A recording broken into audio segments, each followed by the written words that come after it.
Alright, so our main character Ji Boda is the real young master who just snatched the top rank from the fake heir Ito Cheng. To make Ji Boda lose his ambition and fail, Ito Cheng actually cooks up a honey trap. He drops a fortune sending his gorgeous childhood friends to seduce him, but Ji Boda is built different. He is just too innocent. Since he is too polite to reject them every time they are about to successfully win him over, he simply pretends to get amnesia. Now the girls are gritting their teeth, grinding his affection meter from scratch. They are literally pulling each other's hair out behind his back, crying about how his account got reset again.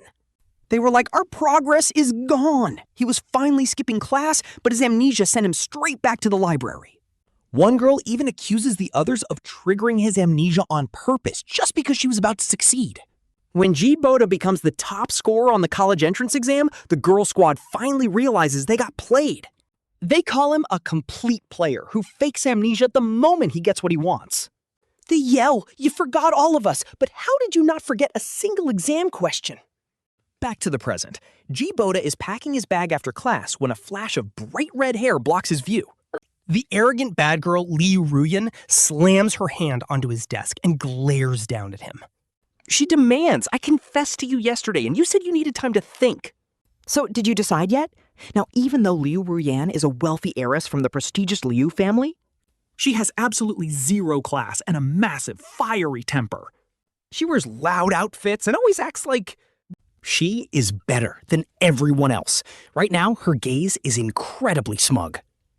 Staring at him like he is her prey, she asks if he's going to be her boyfriend or what. But Ji Boda just looks at her, totally lost, and asks, "Classmate, who are you?" Ruyan's face goes completely blank as she realizes, ain't no way, he got amnesia again? Hearing this, Ji Boda just flashes a polite, apologetic smile and nods. He explains that he suffers from temporary amnesia because his life suddenly changed so much. The doctor said extreme stress triggers it. It all started 3 months ago when he was finally brought back to his rich family. His new parents treated him with cold, formal politeness, only doing the bare minimum. They brought him from the countryside and made him transfer immediately. He entered the elite academy where Ito Cheng studied. His new mom kept warning him that Cheng was fragile. he has congenital heart disease, and bringing Boda home had really hurt him. She told Boda that since he is the older brother, he needs to yield to him.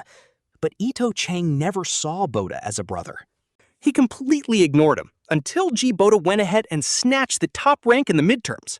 The fake brother is so incredibly salty, he literally triggers his own heart attack. Absolute cinema.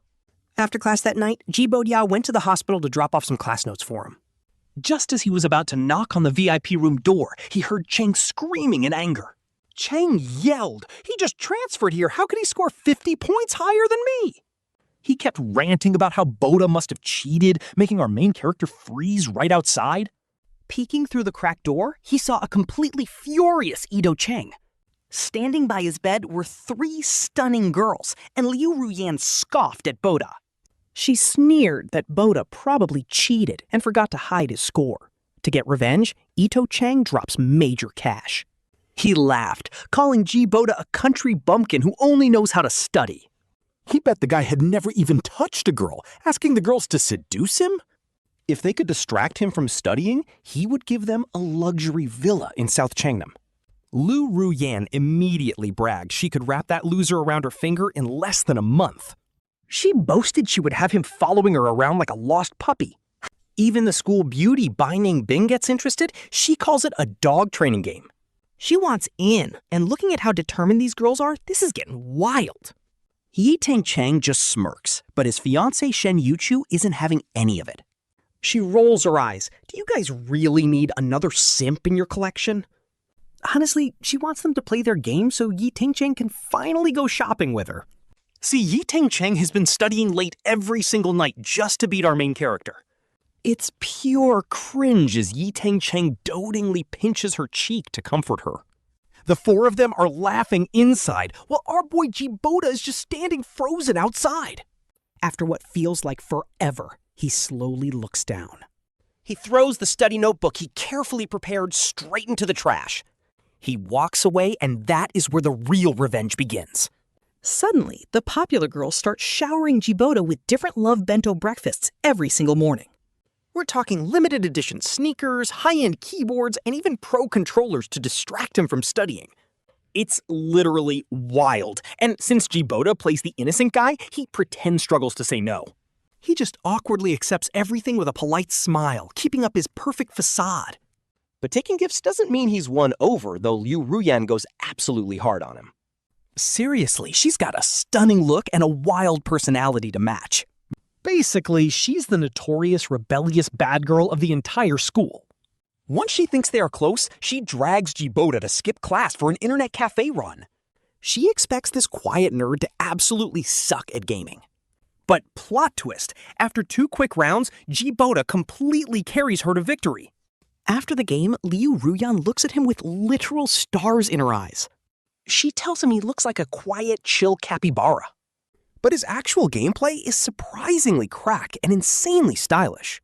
Now she thinks he's her soulmate and starts sharing all her wild hobbies with him. She even invites him to a concert the next day, but then boom, he gets amnesia. The timing is too perfect because Ito Cheng actually throws himself down the stairs to frame him. Our main character sees this coming and immediately rolls down right after him.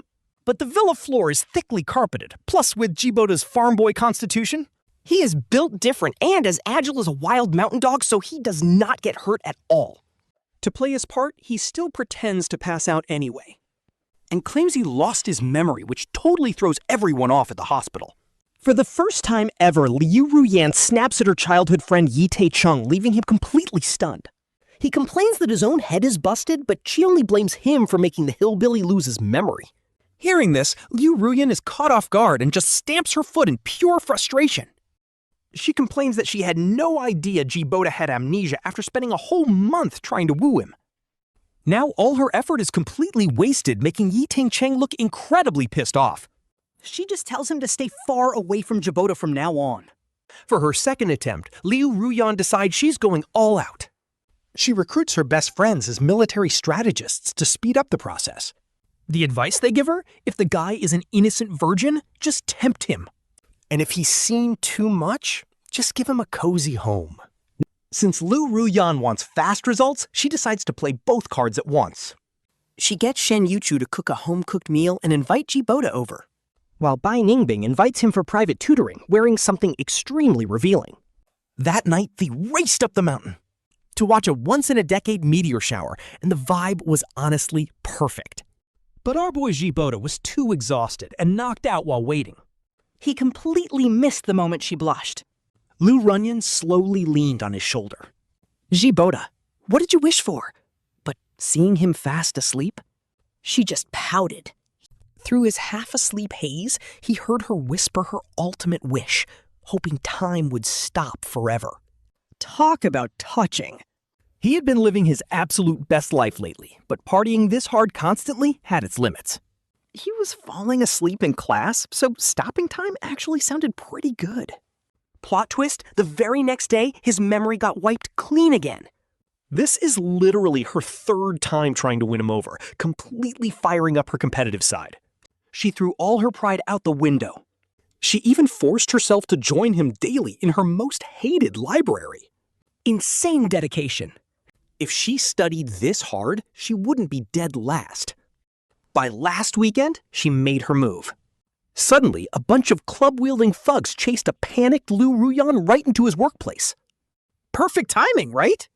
He stepped up and absolutely folded him. He took a hit, getting a nasty gash on his arm.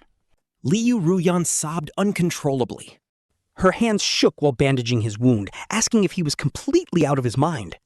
Getting hurt like this for her, but then she stopped him from calling the cops, claiming she wanted zero drama. That's when it clicked. This entire circus was just another level of her rich girl taming game. Honestly, she went all out for this, but the math actually checks out. If getting beaten up earns you a beach villa, I'd hire people to jump me too.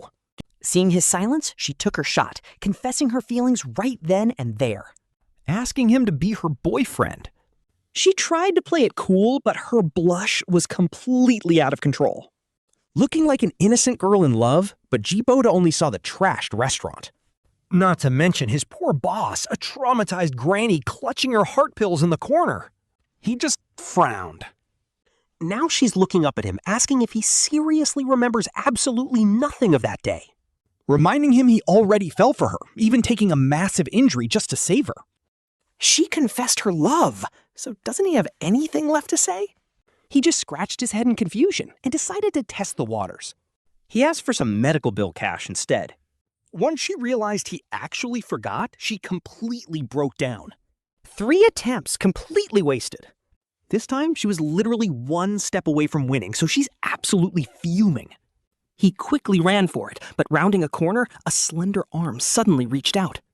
Ji Boda gets pulled into a hidden cubicle. Inside the dim space, Ningbing presses her finger to her lips. She smirks and tells him to be quiet. Outside, Ruyan walks past in a huge hurry, totally unaware there is a secret door right here. Footsteps fade, and she pulls out her handkerchief. Carefully wiping her hands, she asks why Ruyan looked so incredibly pale and frustrated. He realized she was totally defeated. Feeling hesitant, he tells her the honest truth. He explains how Ruyan claimed his old scars were from saving her life back then. She even said he loved her, but he remembers absolutely nothing. Ningbing stares at his confused face. Suddenly, she bursts out laughing and tells him that Ruyan is totally lying. He nods blankly as she reveals the scars are just from a clumsy fall. Then she leans in close, winking. Blowing a sweet, warm breath against his face, she whispers his name. Since she saved him from a massive headache, he owes her a favor. Unlike Ruyan, Ningbing is pure elegance. She looked so incredibly gorgeous, looking like a painting. She is a class act. Staring at her beautiful, high-class face, he completely freezes up and begins to stutter. He asks what favor she wants. She tells him to find her during evening study, leaning in close, whispering that they can do those things he always wanted to do but was too scared of. Later, she waits for him outside.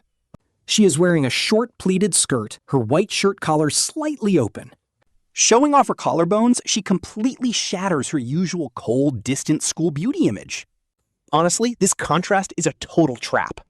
Seeing him walk over holding a textbook, she gives him a suggestive smile, asking if he is finally ready to do what he always wanted but never dared to. Inside, he is sweating and stuttering.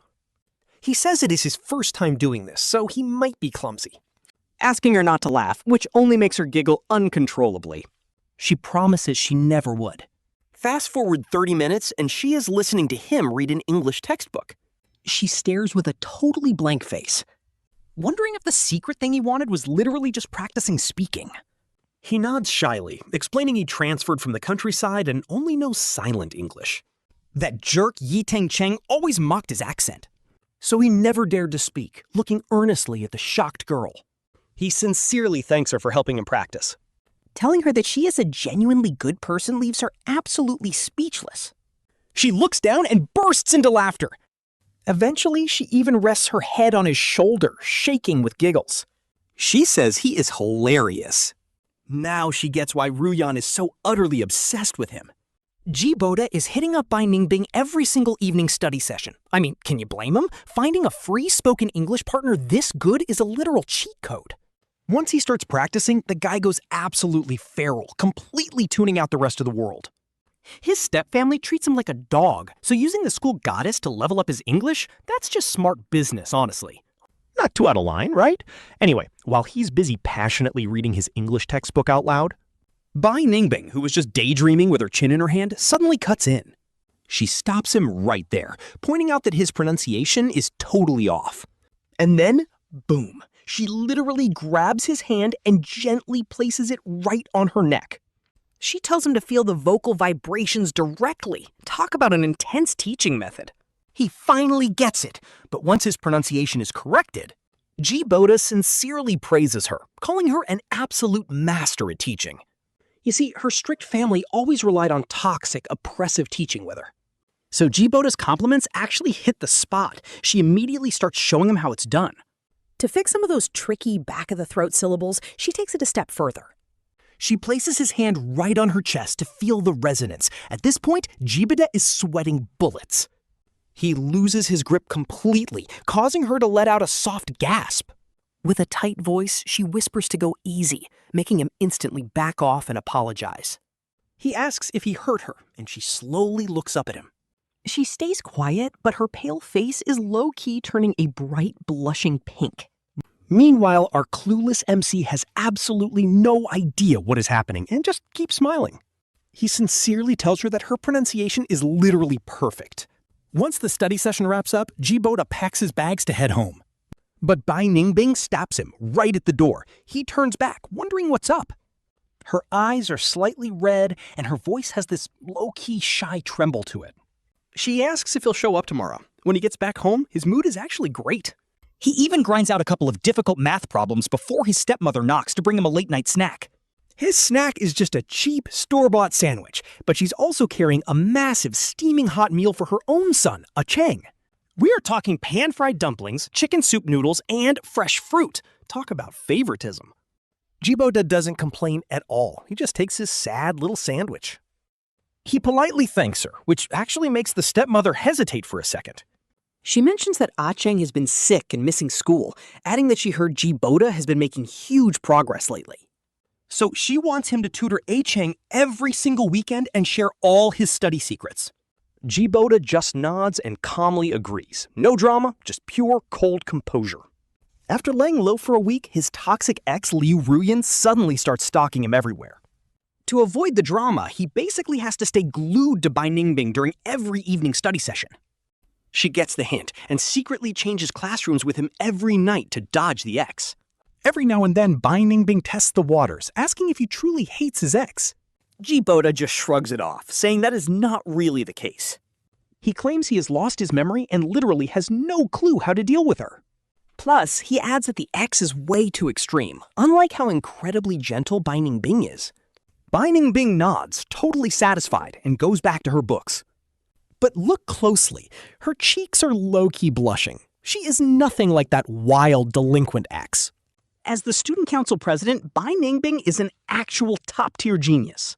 No partying, no wild-dyed hair, and absolutely zero drinking. She's gentle, incredibly elegant, and knows exactly how to keep a perfect, respectful distance. An absolute model student for the teachers, and the ultimate dream goddess for every guy in school. Even Ito Cheng sounds like a total simp whenever he sends her voice notes. Sometimes Shen Yuchu even calls her up, asking if they want to go shopping together. But Bai Ningbing always shuts her down, leaving Shen Yuchu to complain about it. She says Bai Ningbing and Liu Ruyan are acting so weird lately, especially whenever a girl gets near Ji Boda. Liu Ruyan would literally go insane, like she was totally obsessed. And now, even Bai Ningbing is MIA every single night when they used to shop together. Honestly, as a study partner, Bai Ningbing actually does a pretty decent job.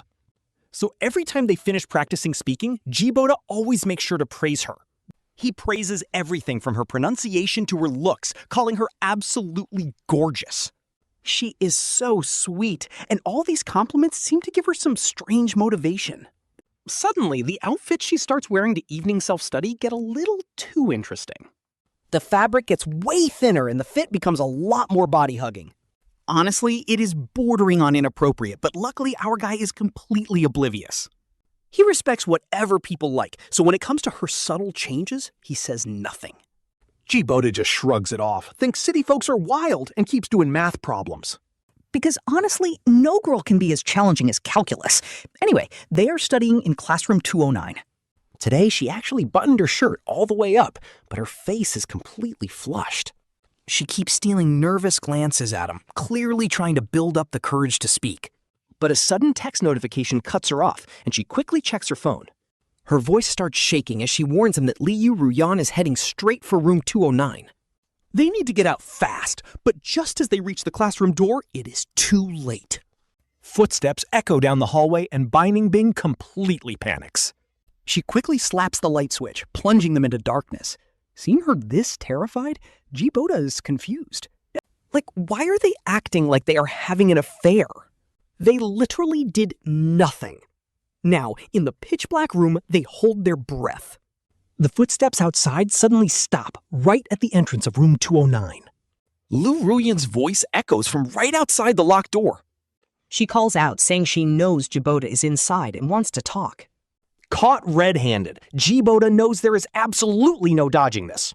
But just as he goes to open it, Ningbing suddenly grabs his sleeve in the dark. Her eyes are shining bright as she silently shakes her head at him. Getting zero response, Ruyan takes a deep breath and calls out his name again. She knows he lost his memory and forgets her. She admits she shouldn't press so hard, but she's just so insecure. After waiting a bit more with still no sign of the door opening, she keeps talking. Ruyan lets out a soft, sad sigh. Honestly, this is low-key heartbreaking. She whispers softly, sounding almost like a faint dream. At first, she felt angry, resentful, and completely broken over his amnesia. She tried to ignore him, yet constantly wished his memories would just return. She regrets not apologizing sooner and taking responsibility for her coldness. But as time passed, a deeper fear started creeping in. She is terrified he will never remember, throwing away their entire history and future. Her voice cracks with tears as she says she finally figured things out.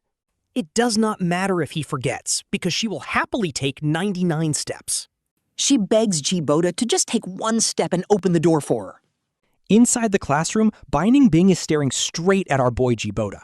Seeing his face shift, her eyes instantly darken.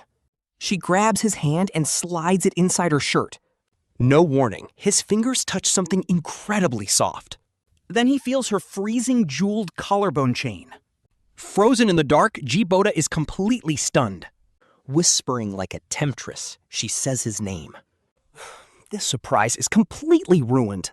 Looking up with pleading eyes, she begs him not to let Ruyan see. Tell her to scram, Okay? In a total panic, Ji Boda stutters toward the door. He stutters out that she should probably leave. But Ningbing still refuses to let him pull away. Our boy has never dealt with this kind of wild situation. He accidentally tugs her necklace, and she lets out a soft moan. Pure silence makes the sound incredibly obvious. Outside, Ruyan's voice goes instant freezing cold. She demands to know if someone is in there with him. Ningbing whispers for him to say he is completely alone. But he is a terrible liar. He panics. He literally says she told him to tell her he is alone. In the suffocating silence, her rapid breathing is the only sound. Minutes pass with no movement outside. Ji Boda actually feels relieved. Suddenly, her phone rings. The sharp ringtone hits like thunder in the pitch-black room. Ningbing gasps and desperately rejects the call. Too late. Coldly, Ruyan says that this is just great. She slams wildly on the door, her voice turning shrill. Filled with hysterical madness, she screams. She yells about getting stabbed in the back by her best friend. Back when he had amnesia, she was told to ignore him. All just to steal him. But pounding on the door, she keeps screaming her name. If you have the nerve to steal him, open the door. Holding his sleeve, she coldly fires back. Stop wasting your time. The unchosen one is the actual mistress. Angrily cursing, Ruyan gasps for air outside. She tells her to shut up and stop driving them apart. If he had his memory, they would already be together. She calls her a snake, but Ningbing just wraps her arms around his neck. Looking at Ji Boda, she speaks softly. Ji Boda warns her not to believe a single word because Ruyan is totally toxic. She is the top student in their school, so how could she ever deal with this? Fall for a trashy, low-class delinquent? Just then, Ruyan starts screaming like a lunatic right outside the door. Ji Boda can hear everything clearly, and a split second later, with a loud crash, Ruyan somehow shows up holding a fire axe and slams it into the door. Honestly, not just Ningbing. Even the main character gets totally jump-scared as the terrifying sound of chopping wood echoes once again. One blow lands after another, and honestly, the sheer tension is making my skin crawl. Having absolutely no time to hesitate, Ji Boda grabs Ningbing and rushes straight to the other side of the classroom, flinging the window wide open. The chilling night wind rushes in, and right beneath classroom 209 is a soft, grassy lawn. Ningbing stands right at the edge, her lips trembling with pure fear. She looks up at him, seemingly waiting for him to say something to reassure her. So he gives her a reassuring look and instinctively tells her to jump. Yes, he actually tried the classic Titanic line, leaving Bai Ningbing completely speechless. But there is no time to practice English now, so Ji Boda takes a long stride and cleanly vaults right out of the window before Bai Ningbing can even react. He dives straight down, knowing the second floor is actually a pretty short drop. He lands smoothly on the grass, rolling with the impact. To break his momentum, and as soon as he stands up, he looks up at Bai Ningbing and opens his arms, telling her to jump down. She glances back at the battered classroom door that is on the verge of collapsing, and then looks down at him, her entire body trembling in pure terror. Ji Boda calls out to her, promising that he will catch her. Standing on the ledge, Bai Ningbing catches her breath and tries to stay calm. But her eyes suddenly fill with determination, and she leans forward without hesitation. Like a princess waiting to be rescued, she closes her eyes and plunges forward. She leaps from the window, landing perfectly right into his warm embrace. He can hear her incredibly loud heartbeat as they both tumble onto the soft grass. Actively cushioning her fall, Ji Boda wraps one arm around her waist, while shielding her head, leaving her staring up at him in complete daze. Seeing her like this, he asks if she is all right, feeling a bit worried. He asks if she's hurt or if it has something to do with that chain. Blushing deeply, Bai Ningbing averts her eyes and is about to speak when suddenly, a massive crash echoes from the classroom above as the door is finally smashed open. Ji Boda immediately snaps out of it, flinging his backpack over his shoulder, grabs Bai Ningbing's hand and starts sprinting with her through the dark campus. The night wind howls in their ears as they leave Liu Ruyan's angry screams far behind. They run for their lives, speeding across the open sports field and scaling the school fence, running as fast and far as they can. Only after turning into a quiet, unfamiliar alley can they finally stop to catch their breath. Bai Ningbing leans heavily against his shoulder, her cheeks completely flushed red. But her eyes are shining as she whispers about how her family always has too many strict rules. She has never done anything this wild before, but admits that around Ji Boda, she always seems to completely lose control, gently looking up at him. Her eyes are shining soft and bright, but Ji Boda just awkwardly laughs. He can tell she is totally trauma bonding, crying because he chose to save her instead of anyone else. Instead of Liu Ruyan, she keeps saying she just knew it. She claims they share the same feelings, leaving him speechless, like, did she lose her mind from fear? Seriously, how could he have even saved Liu Ruyan back there? As Bai Ningbing finally catches her breath, she still holds his hand tightly as they go deeper into the alley. A few neon signs are spinning quietly outside a small storefront. It is a tattoo parlor. Bai Ningbing's eyes light up as she turns to him, asking if they should get ink together. Once inside the tattoo shop, she is totally determined to get it done. She completely ignores the artist's warnings, insisting on tattooing the initials of Ji Boda's name on her waist. Ji Boda warns her those 3 letters won't look good, but she won't listen, leaving the artist shaking his head helplessly. He complains about young kids nowadays, and after 2 hours, the tattoo finally takes shape. You can see 3 elegant, slanted cursive letters flowing beautifully down her pale waist right toward her lower abdomen. It looks hidden and intimate, but she is already breaking out in a cold sweat from the pain.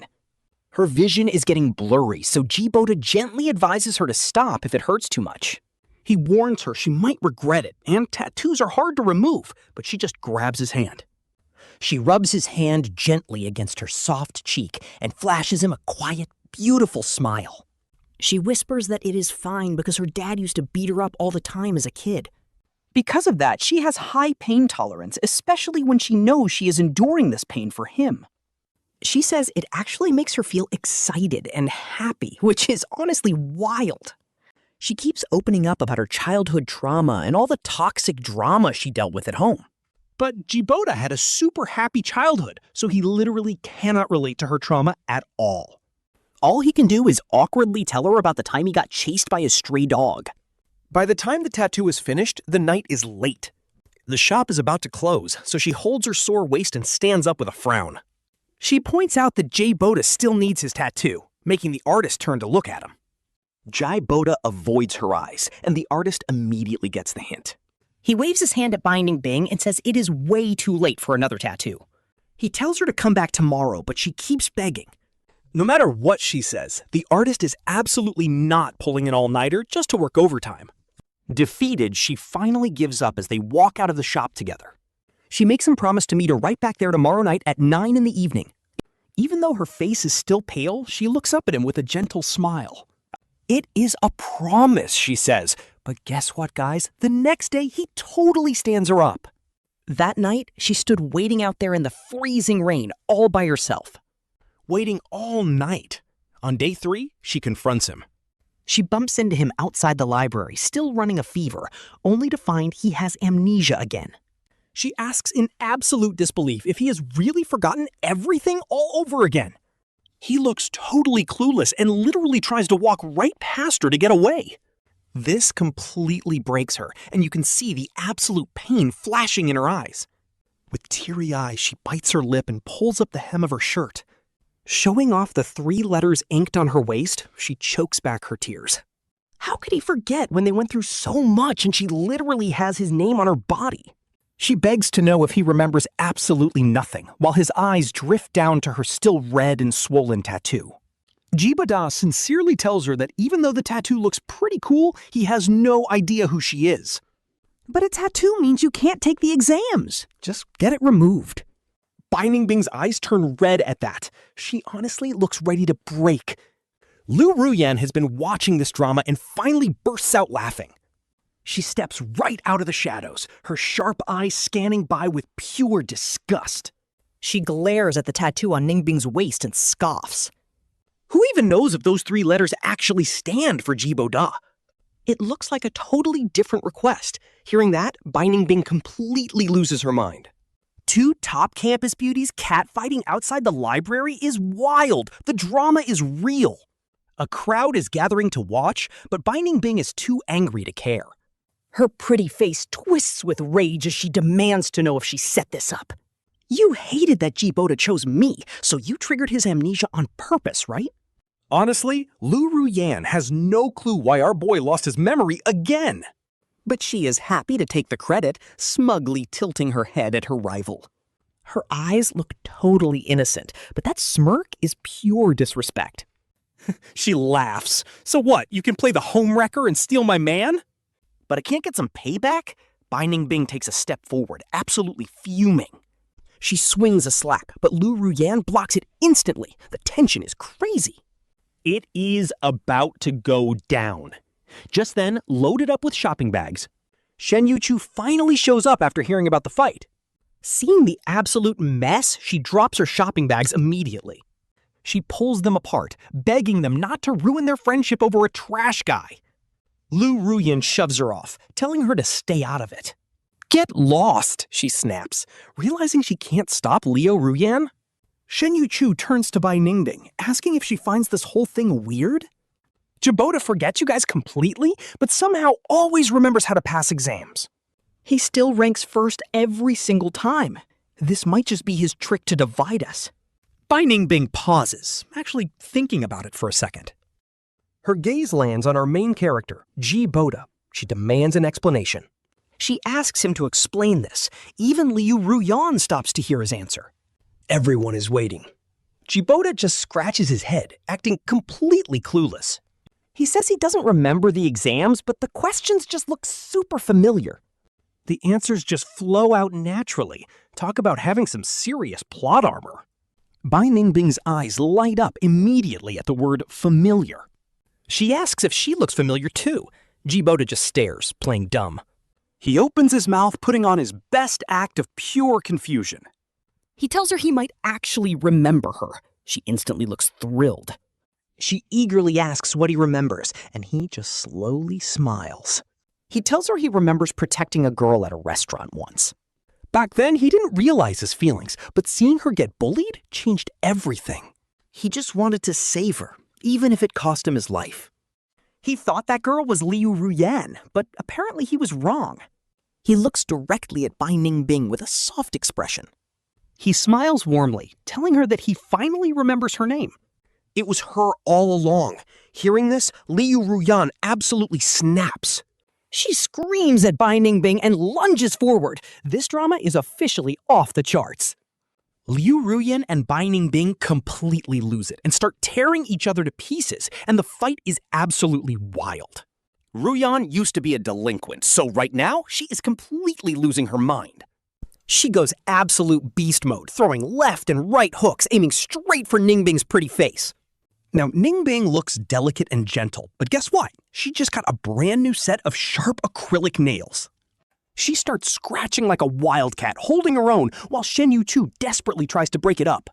Poor Yuchu ends up catching hands from both sides. Honestly, our main character Ji Boda just sitting back and watching is hilarious. Boda gets bored of the drama pretty fast, pulls out his vocabulary book, and starts studying until campus security finally pulls them apart. Talk about a chaotic scene. The dust finally settles, leaving Ruyan covered in bloody scratches from head to toe. Ningbing's face is completely swollen. She even walks away with a mild concussion. This is insane. Even Yuchu caught a few stray slaps. Imagine the school board director's daughter getting beaten up like this. With the heiresses of the Bai and Shen families involved in a massive catfight, the principal completely panics. He gets them sent to the school clinic, sweating bullets as he calls up their ultra-wealthy families. Basically, it is parent-teacher conference time, but on a billionaire scale. Rumor has it that when Ruyan's dad, Lu Qiang, hears his daughter fought someone to compete for the top rank, he is actually kind of proud. Like, finally, his daughter is taking school seriously. He boasts that he knew Ruyan was always hitting the library lately. He genuinely thinks she has made huge academic progress to even compete at this level. But the second he walks into the clinic, he learns the actual top student is a guy. Ah, that explains it, he says, instantly putting two and two together. The principal just nervously wipes his sweat. The principal plasters on a fake smile, offering him the best seat and calling him Director Liu. Now, these parents are ruthless business tycoons. Using threats and bribes, it does not take them long to extract the entire truth from the girls. But get this, her dad is not having any of her excuses. Liu Cheng's face darkens. Is this the independent, strong female lead persona you always brag about? When will you grow up? Humiliating others is not empowerment. You are just wrapping toxic cruelty in the name of an awakening. You disguise your arrogance as independence, and here I thought you actually learned some maturity these past few months. I thought you were actually trying to improve your life. Instead, you are just bullying classmates. Tell me, was this whole mess really your idea? Ruyan hesitates for a second, but she does not try to shift the blame to anyone else. Instead, she stubbornly admits it was her, but claims she does not think that way anymore. She claims she has already planned out her entire future with Boda once they get together. She says she will return all her winnings, and if that is not enough, she will give him herself. Her dad is absolutely speechless. Why on earth would the boy want you as compensation? Your grandfather completely spoiled you, he snaps. Just wait until you get home. You are grounded for life. Soon, Boda is called into the clinic. Once the truth is out, Liu Cheng steps up. He demands Ruyan apologize to Boda, but Boda's dad just chuckles and waves his hand. He says there is no need for men to hold grudges against girls. That would be pretty petty. Besides, Boda's dad adds, the kid has a terrible memory anyway and will probably forget it. An apology is definitely not needed. Boda silently frowns, completely sick of his dad's endless polite small talk. Finally, he cuts in, asking his dad if he can please go back to the library. Finals are only 2 weeks away, and Boda's not about to let this drama ruin his study schedule.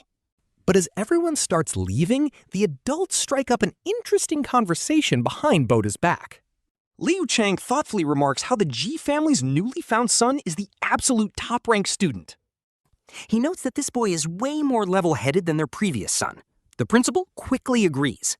He praises Boda for not only having an amazing attitude, but being incredibly smart and hardworking. When Ji Boda first transferred, his grades were dead average, but in just 3 months, he pulled off an insane comeback, taking first place and beating second by 50 whole points. Hearing this, Ji Boda just raised an eyebrow, thoughtful. After that library incident, Liu Ruyan and Bai Ningbing were strictly warned by their families to keep their distance until exams. Instead, Shen Yuchu kept bringing him breakfast and desserts, claiming her bestie made them. Since Ji Boda was still acting like his memory was completely scrambled, he accepted them every single time and politely offered his thanks. He even told her to thank Bai Ningbing for him, and guess what? That very night, A furious Liu Ruyan barged right into Bai Ningbing's hospital room and beat her up again. Finals were right around the corner, but even over the weekend, Ji Boda was still tutoring Ito Cheng. He kept it strictly professional, explaining the questions, while Ito Cheng completely ignored him, giggling as he sent voice notes to Bai Ningbing. He was asking if her injuries had healed up, and she gave him some half-hearted replies. But then she casually dropped a voice note asking if Cheng knew what kind of breakfast Ji Boda liked. Oh, the jealousy. Ito Cheng was so furious he literally slammed his pen down. He threw his phone aside and demanded to know if the tattoo on Bai Ningbing's waist was Ji Boda's name. Ji Boda knew exactly how much Ito Cheng liked her, so he just remained calm. He simply denied it, saying he did not remember, so it probably was not his. Ito Cheng sneered, barking that there was no way a girl like her would ever like a country bumpkin. Not wasting his breath on this clown, Ji Boda packed up his things and went to his room. When finals finally rolled around, Ji Boda caught a massive cold right on the day of the math exam. His head was spinning the entire time, and he was completely drenched in cold sweat. Luckily, Shen Yuchu was in the same exam room, sitting right behind him. After turning in his paper, Ji Boda collapsed on his desk. Shen Yuchu hesitated for a second, before reaching out to poke his shoulder and asking him how he did. Rubbing his throbbing temples, Ji Boda honestly replied that it went okay. The final question was way out of the syllabus, but he managed to solve it anyway. If his step-by-step working was clean, it should be a perfect score. He weakly grabbed his thermos and walked out, leaving a completely stunned Shen Yuchu behind. She muttered that she did not even ask about his score. Soon, the grading was finished. That very evening, the final report cards were sent directly to the parents. The second Ji Boda walked through the front door, his parents called him up to the second floor. The vibe in the study was incredibly heavy, with Ito Cheng sitting there looking absolutely miserable. His face was pale because his rank had tanked all the way past the top 50. Meanwhile, Ji Boda was still sitting comfortably at first place. But as soon as he entered, Ito Cheng immediately tried to deflect, complaining that the math exam was just too hard. He cried out that it definitely was not because his older brother deliberately taught him wrong things. He begged his parents not to blame him, but Ji Boda calmly asked him to repeat that. Was that why Cheng ignored him during tutoring and kept running to Bai Ningbing instead? his dad slammed his hand down, barking at Ji Boda to shut his mouth. He blamed Ji Boda for not tutoring his younger brother properly after Cheng missed so many classes. Ito Cheng let out a dramatic sigh, playing the ultimate victim like a pro. Watching his parents desperately comfort his brother, Ji Boda realized this whole drama was just pathetic. Without another word, he turned around and walked straight back to his room. He locked the door behind him, sat down at his desk, and got right back to studying. Outside, the Yi family couple is pounding furiously on the door, demanding to know what kind of attitude Ji Boda thinks he has. They scream about whether he even treats them as his parents, sneering that good grades clearly can't buy decent character or upbringing. They warn him not to blame them if they get ruthless, but Boda does not pay them any mind. He just puts on his headphones to calmly finish his practice questions, and the next day, school goes on as usual. By evening, it is time for the massive grade-wide parent-teacher conference, where every rich parent's precious time is on display. This is the elite Eton Academy, where every single year they have a special tradition. They host the only mandatory event of the year, the highly anticipated parent-teacher conference. But let's be real, it is basically a Mav bragfest for family wealth and academic clout. In the main auditorium, the principal finishes speaking, and they transition to the big award photo op. First, they honor the top 10 in individual subjects, followed by the overall top 10 of the grade. During this part, parents are supposed to walk up on stage with their kids for a photo, and Ito Cheng actually makes the top 10 for English. Shinba proudly walks up with him to accept the award, and in their family's name, donates a massive collection of rare English books, wrapping his arm around Ito Cheng's shoulder for the cameras. He is beaming with pride, showing off his favorite son for everyone to see. Now here's the real main event, when they announce the overall top 10 and call out Ji Boda's name. Boda quietly gets up from his lonely corner seat, all by himself, and walks toward the bright stage lights. Standing at the center of the stage next to Miss Li Yi, he looks over only to realize he is standing completely alone. His eyes instinctively scan the crowd, landing right on where Ito Cheng and his father are sitting. He sees Shinba sitting there totally chilled out. Seriously, who does that to their own kid? The other 9 student-parent duos quickly take their places, and the principal looks over, noticing Boda is all alone. Confused, he repeats into the mic, asking the parents of the top student, Ji Boda, to please come up for the photo. But Shinba completely ignores the call, casually leaning over to pat Ito Cheng on the shoulder instead. Catching Boda's look, Ito Cheng just shrugs his shoulders with the smuggest look on his face. He flashes a super toxic, provocative smirk, while the principal tries calling out one more time. He asks if Ji Boda's parents are in the audience, but there is only dead silence. Whispers start spreading through the crowd, with some saying it looks like the Yi family does not really care about this newly returned son of theirs. Honestly, how could they humiliate their own kid on a stage like this? It is so messed up. But others whisper that Boda is supposedly a troublemaker who has sent his own brother to the hospital multiple times. At this point, every single judging eye in the room is piercing right into him like needles. They look at him with mockery, pity, and curiosity, putting him under a cruel spotlight. Boda stands there completely helpless, and honestly, this is low-key heartbreaking for his moment of glory. Instead, the bright stage lights just sting his eyes, making them burn with unshed tears. His face goes pale, but he refuses to break and keeps his spine perfectly straight. He tries to stay calm and tells the principal that his parents probably had to leave early for an emergency. He says he can just accept the award alone and asks if they can adjust the standing positions so they can take a proper photo, prompting the principal to nervously wipe the sweat from his forehead. He is about to ask Miss Li Yi to adjust the positions when a voice suddenly echoes from the VIP seats. A deep, powerful voice rings through the room, declaring that since nobody else is going up, then he will happily claim this honor on their behalf, so there is no need to move anyone. He announces he will stand in as Ji Boda's parent, sending a wave of absolute shock through the crowd. From the front row of the school board, Liu Chang calmly stands up in his immaculate high-end suit. He walks up with pure authority, leaving the principal completely stunned as he tries to process what Director Liu is doing. Yes, it is the legendary Liu Chang, whose piercing gaze sweeps over the suddenly very embarrassed Ito Cheng and his dad. Lu Qiang calmly asks if the kid is missing a parent because he is standing right here. The principal nods instantly, no problem at all. Whispers erupt. The legendary chairman of the Liu group just stepped in because the Yi family went way too far. Even if they wanted to discipline Rank 1, humiliating him here is insane. Everyone agrees. Other parents speak up about how Ji Boda is always quiet and focused.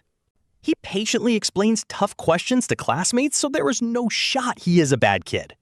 Liu Cheng stands beside Ji Boda and signals the principal to start.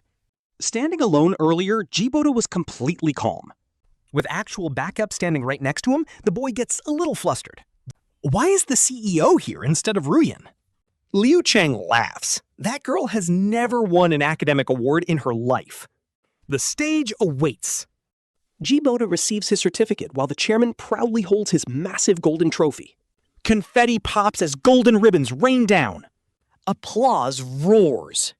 Watching this happen, the toxic Yi family father and son look absolutely pale with shock. Liu Chang smiles for the cameras and asks if he can call him Youngji. The boy nods. The chairman whispers that he wants to make up for his daughter's prank by giving him something special. Not knowing his tastes, he just hands over the heavy trophy. He announces clearly to the entire crowd, a new scholarship is officially being established at the school in Ji Boda's name. And the funding is coming straight from Lu Ruyan's trust fund. Now that is a legendary power move. Before Ji Boda can even process this, the announcement is made. The principal beams with joy. More applause fills the hall, and the Yi family cannot bear to stay. They flee, sending Yi Tiancheng straight to the hospital. Absolute silence. His adoptive parents treat him with nothing but pure disgust and ice-cold stares. During dinner, Ji Boda decides to make a move. He politely asks his adoptive parents if he can board at school next semester. They slam their chopsticks, yelling that he thinks he's built different now just because of his new backer. Mocking him, they remind the boy they are still in control until the day he graduates. Ji Boda stays silent. He quickly finishes his dinner, goes to his room, and leaves early the next morning. Studying all day at the library? Returning at sunset, he finds the entire villa completely deserted. Even the front door passcode was changed. Talk about an incredibly petty way to punish a top student. Locked out, he sits on the steps. He zones out. Just then, Shen Yuchu walks along the quiet suburban path holding shopping bags. She hesitates for a moment, then slowly walks over to say Brother Cheng told her everything. Shen Yuchu asks if he didn't go with his family to the Maldives. He tells her the truth. Nobody told him, and their phones are completely dead. They even changed the villa passcode, locking him out completely. Talk about toxic. Shen Yuchu is stunned, but after hesitating, she sits on the steps right next to him. They sit in silence as she quietly tucks a stray hair behind her ear. Blushing, she asks if this means he basically has nowhere to go. He nods, and she asks if he finished all his homework, too. Another nod from him. She asks if he is totally lost right now, with no idea what to do. He nods. She claps her hands, calling it perfect. She begs him to go shopping with her, leaving him dead silent. Changing the subject, he asks if she can do him a quick favor. She blinks, trading her help for a shopping trip. Speechless, he tells her to take him to her house first. He needs to borrow something, and 30 minutes later, it is on. Armed with an axe from her basement, he kicks open the door. After hacking the Yi family gate to pieces, he hands the axe to a dumbfounded Shen Yuchu. He smiles. Thanks, learned this from your best friend. Leaving her frozen, he heads straight to the second floor to pack his bags. Luggage packed, he stops to think. He walks back downstairs, grabs the axe again, and heads right back up. Every single door in the entire villa gets chopped into firewood. Lock him out? Fine. Now nobody gets a door. With the doors destroyed, he swings by Ito Cheng's room for round 2. He totally wrecks his computer and anime figures. Absolute menace behavior. Love to see it. Satisfied, he drags his luggage downstairs, only to see Shen Yuchu waiting there. She is standing by Ito Cheng's door, picking up a piece of draft paper. Amid some random doodles, the name Bai Binbin is written in pen. He hesitates to say anything, but she barely spares it a single glance. She casually tosses it back down. Pursing her lips, she mentions that her marriage to Ito Cheng was arranged. Even though she is his fiancée, everyone knows he actually loves Binbin. And sometimes Liu Ruyan, too. These high society arranged marriages are always purely for show. Just like their parents. True love is rare here. He is completely speechless. He cannot understand marrying without love, but he decides to just let it be. Respecting her circle's weird ways, he ignores her obvious sadness. Flashing the polite smile, he just says as long as she's happy. She instinctively frowns, starting to object, but cuts herself off. Closing her mouth, she awkwardly turns away, finally noticing his heavy old suitcase. With a sudden gasp, she asks if he is actually running away from home. He shakes his head. No, summer break started, and he is going back to harvest rice. She asks in confusion, since his home is right here, but pauses mid-sentence. The realization hits her like a truck, and she suddenly remembers the truth. He was only brought back to the wealthy Yi family a few months ago, and now he is leaving. Shen Yuchu gets super curious, admitting she has never actually been to the countryside before. Is harvesting really that fun, Boda wonders? He tells her it is way better than shopping, making her pat her cheeks. Stay right there, she tells him. Just minutes later, the Shen family driver pulls up in a sleek car outside the villa. Yuchu rolls down the back window and waves Boda inside. Let us go. 3 hours later, they arrive. The car stops in front of a simple 2-story house as the engine hums to a halt. Grandma comes out with her cane. Boda lost his parents in a car crash at 12. He lived with Grandma ever since. Seeing him back makes her incredibly happy, but low-key heartbroken. You look so thin, Boda, she sighs, asking if school is too exhausting. He just smiles and nods. But he explains the new school has way better resources and top-tier teachers. His teachers even believe he has a real shot at getting into Tsinghua University. Boda introduces Yuchu, and Grandma immediately pinches her cheeks, calling her her beautiful new granddaughter-in-law. She tells her to call her Grandma, too, making Yuchu blush instantly. She opens her mouth to protest, but realizes there is absolutely no way to argue. So she just mutters a soft grandma. The next few weeks are incredibly peaceful. Yuchu insists on helping with the farm work, so Boda teaches her how to harvest rice. She challenges him to a harvesting race. Honestly, you would expect a rich girl to drop instantly, but Yuchu is built different. She literally never gets tired. This instantly fires up Boda's competitive spirit. Meanwhile, under the nearby roof, Grandma is chatting with the local neighborhood ladies as they watch the two working in the fields. One neighbor gets curious. Is that the granddaughter-in-law Boda brought back from the big city? Just then, Yuchu ties up a perfect, neat bundle of rice, her eyes shining bright. She proudly shows off her harvest to Boda like a shiny new trophy. Leaning in close without even realizing it, he calmly reaches out to gently pat her head, and my heart is officially melting. Grandma fans herself and smiles. That city girl is absolutely gorgeous, and those long legs sure know how to work hard. Grandma proudly chuckles. Women really do hold up half the sky. Weeks pass, and Yuchu becomes a certified expert at harvesting. She masters planting rice seedlings and even becomes best friends with the village stray dogs. With school starting, Boda applies for a dorm. But on their very last night here, 2 cars suddenly park at the village entrance. For the past month, Ruyan and Ningbing have been locked inside their homes. They desperately escaped just to see Boda. Somehow, Ruyan managed to smuggle out several massive boxes of fireworks for the occasion. She drags everyone up to the empty hilltop under a quiet, peaceful night sky.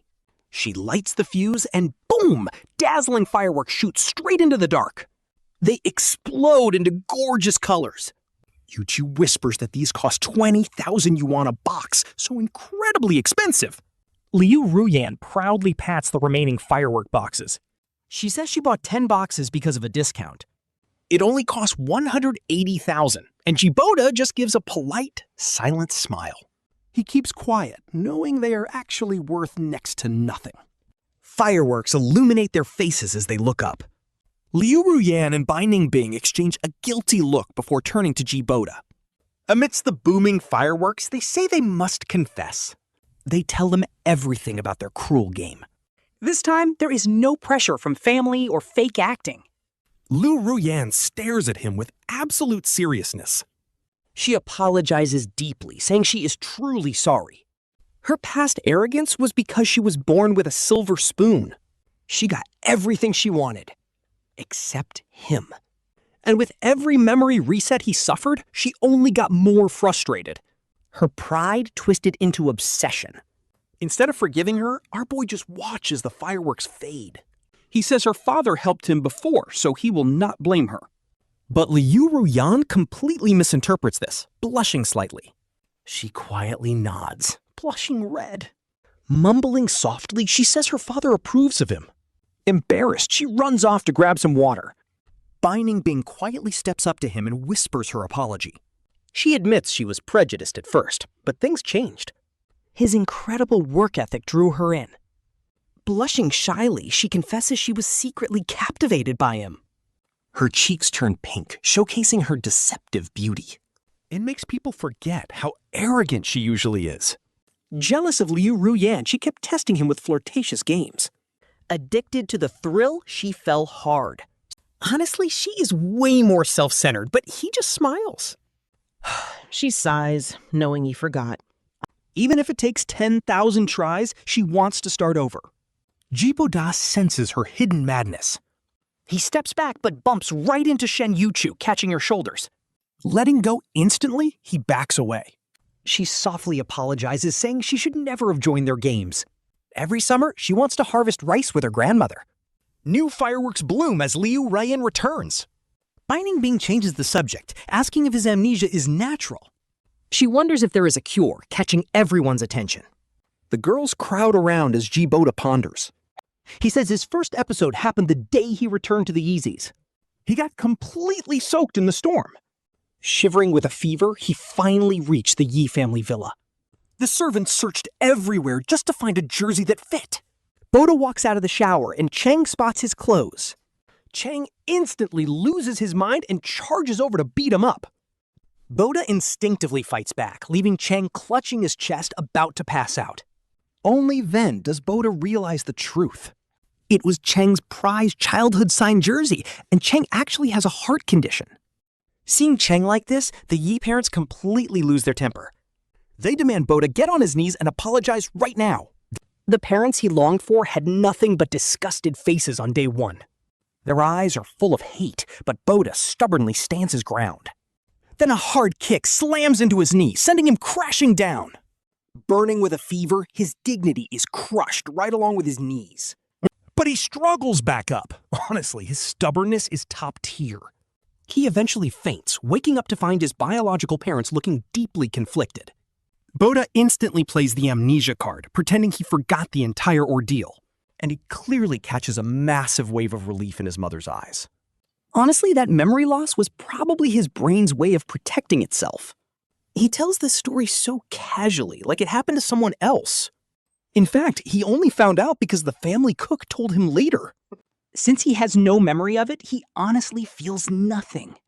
Everyone goes dead silent. Honestly, the parents being so cold was terrible. And those toxic childhood friends treating him like a dog definitely stung him. But Boda never played the victim. See, a simple hospital mix-up years ago swapped the babies at birth. Still, he did not need luxury. But his adoptive parents loved him dearly before passing away when he was 12. Thankfully, his loving grandmother stepped in, keeping his childhood incredibly happy. He grew up surrounded by real love, which is why Cheng's actions and the group's sick power games actually make Boda feel pity. Honestly, how empty do you have to be to act like that? Liu Ruyan's eyes well up with tears as she falls silent. She finally chokes out that if only he had not been swapped back then. Ningbing nods, saying they all would have grown up together as a group. Shen Yuchu gasps, realizing that would make her Boda's actual fiancé. Li Ruyan rolls her eyes, teasing her for trying to steal Boda so quickly. She playfully goes to push Shen Yuchu, but Bai Ningbing steps in laughing. As the girls laugh together, Boda just watches them with a calm smile. He looks off into the distance, knowing the final exams are right around the corner. The girls give him space to study, and he moves into a single dorm. No more tutoring Cheng, even though the school tuition is crazy expensive. The massive scholarship from Chairman Liu easily covers everything. He is now completely independent of his biological parents. He even has savings. Soon enough, the big exam day finally arrives. The last exam ends. Boda walks out. 3 gorgeous girls are already waiting. Liu Ruyan spots him and beams. She runs over holding fireworks, with Bai Ningbing following closely behind. She is dressed up today, wearing a beautiful, elegant white dress. Bai Ningbing approaches him with a sweet, gentle scent, giving him the warmest smile. She holds up a beautiful cake and tells Ji Boda that he worked incredibly hard for his exams. But look at Liu Ruyan over there, her eyes narrowing dangerously as she mutters about only wanting to give him some useful stationery. Just as she's about to start drama, Shen Yuchu's voice rings out. There she is, waving happily at them with a massive grin on her face. She yells for Ji Boda to hurry up so they can head back to Grandma's house to harvest rice. Fast forward to the day the exam results drop, and when Ji Boda opens the portal, the page is completely blank. Yep, his score is hidden because elite universities are literally spamming his adoptive parents' phones trying to recruit him. When Mr. Yi calls him, his voice is shaking as he reveals Ji Boda is actually the provincial top scorer. Meanwhile, news breaks that Yi Cheng's grades had been tanking all senior year. His mental crumbled, he cheated on the final exam and got his entire score disqualified. Serves him right. On the phone, Mr. Yi hesitates before saying his mother suffered a massive mental breakdown from the shock. She's currently recovering at their mountain villa, and honestly, things are looking pretty bad for her. He asks if Ji Boda can visit just once. After a long pause, our guy finally agrees. Arriving at the mountain villa, Ji Boda quietly steps into the master bedroom. He sees Mrs. Yi lying weak on the bed, and the moment she notices him entering, her face turns incredibly awkward, almost like she's waiting for him to apologize first. But Ji Boda has absolutely nothing to say to her. They just stare at each other in tense silence. He slowly walks over to her bed and pulls out a savings bank book.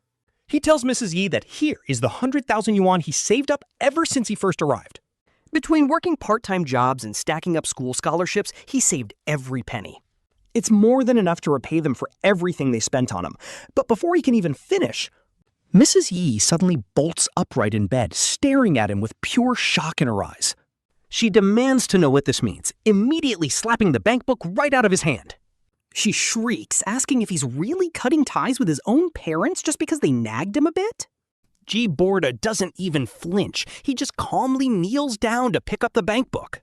He places it gently on the nightstand, and his absolute lack of emotion is chilling. Seeing how cold and calm he is, panic finally sets in for Mrs. Yi as she calls him her son. She cries out that she only cared more for Ah Cheng because he was always so weak. She asks if he thinks they never did anything for him, claiming she was always looking out for him. She claims she was even scouting study abroad programs for him, but he never showed any appreciation. Sure, they wanted to send him away, but he had already told them 1,000 times what he wanted. Tsinghua University was his ultimate dream since childhood, and he had zero interest in leaving. Plus, he wanted to stay as close to his beloved grandma as possible. Seeing that Ji Boda isn't budging an inch, Mrs. Yi breaks down crying. She asks him how he can possibly be this heartless to his own family. She literally asks where they went wrong. Ji Boda just looks at her completely speechless. He remembers that freezing, rainy day and the painful stage lights from the school assembly. He lived with them for 6 months, yet all his belongings still fit inside one tiny, worn-out suitcase. With absolutely nothing left to say, he doesn't even bother to answer. He just whispers a quiet goodbye as she desperately lunges to grab the edge of his shirt. She misses completely. As he turns his back on her for good, he can hear her sobbing in pure regret, but before he even reaches the door, a group of bulky bodyguards in black suits suddenly burst in and pin his arms behind his back. They pin him down so hard he can't even move, leaving him yelling to know who sent them. What do you think you're doing? Right then, the adoptive father steps out from behind them. Staring at the pinned-down Ji Boda, the old man's face is just filled with disappointment. He tells him, "Boda, we literally had everything planned out so well for you. Since you and Yi Cheng can't get along, one of you is going abroad, while the other stays to inherit the family business, the ultimate win-win." Yi Cheng's health is low-key trash, so obviously keeping him close makes us feel safer. "That's exactly why we made you tutor him," he signals the bodyguards. They snatch his phone away as the dad coldly says, "You disappointed us. You've basically become Yi Cheng's mental block. If we don't send you away, he'll never recover. Now stay here and reflect on your actions for a few days. Once the college application deadline passes, we'll talk about sending you overseas." With that, the bedroom door slams shut with a heavy bang. Locked tight from the outside, with heavy security guarding his door in shifts. Meals get delivered on time, but they block any form of outside communication. This toxic family is actually insane. They're locking him up until applications close. They tell everyone he's on vacation, but Ji Boda doesn't even resist. Instead, he just stands by the window, staring down at the hard concrete. It's a deadly drop, so he quietly tears bedsheets and curtains into strips and starts braiding a homemade rope. On day 2 of his captivity, Ito Cheng suddenly walks into the room looking way thinner than before.